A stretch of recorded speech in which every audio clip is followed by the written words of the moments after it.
नमस्कार मित्रांनो, आता सध्या आपण आहे पंढरपुरात आणि आपण चाललेलो आहे मंदिरापाशी. आता आलेलो आहे छत्रपती शिवाजी महाराज चौकामध्ये. आणि होळी कशी असते, जय भवानी जय शिवाजी. चला पाहूया, मंदिरापाशी चाललेलो आहे. आणि पंढरपूरमध्ये जी होळी असते मंदिरापासली काय असते ते आपण या व्हिडिओच्या माध्यमातून पाहणार आहोत. पूर्ण जो मंदिर परिसर आहे एकदम बघू शकता. आता आपण आलेलो आहे गोपालकृष्ण भगवानचं. तुम्ही इथं आपल्याला इथं गौरीमध्ये पाहायला मिळते.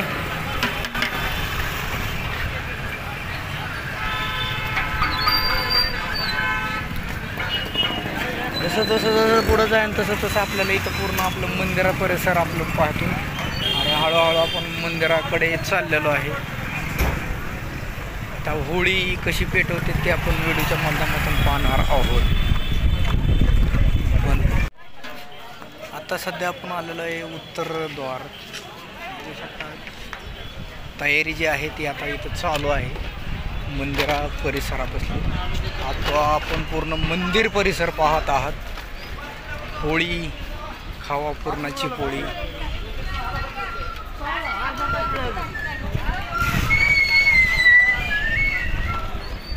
एकदम काय काय तयारी केलेली आहे आपण या व्हिडिओच्या माध्यमातून पाहणार आहे. बघू शकता भाविकांची गर्दी नेहमी आपल्याला इथं पाहायला मिळते. जी आपण नामदेव पायरीपाशी आलेला आहे. बघू शकता मित्रांनो, आता सध्या आपण इथं जी होळी आहे ती पूर्ण तयारी झालेली आहे. आणि जी गौऱ्या पूर्ण रचून झालेल्या आहेत.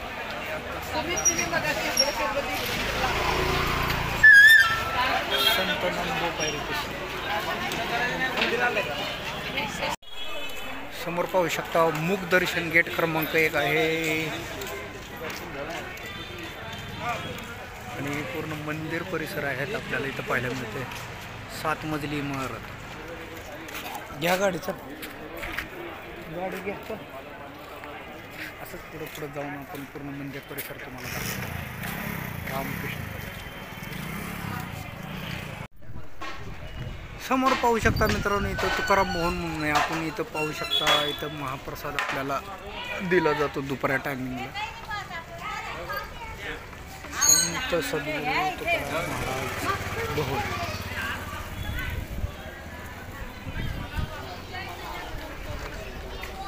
आणि सध्या जो मंदिर आहे मंदिर परिसर पूर्ण आपण पाहता. आता पूर्ण आपण मंदिरच्या पाठीमागच्या बाजूला आलेला आहे. पाहू शकता मग दर्शन घेतल्यानंतर आपल्याला इथं पाहायला मिळते. आता इथं होळीची तयारी चालू आहे. होळी लाकडं हे आणि गौऱ्या पण आपल्याला इथं पाहायला मिळतात.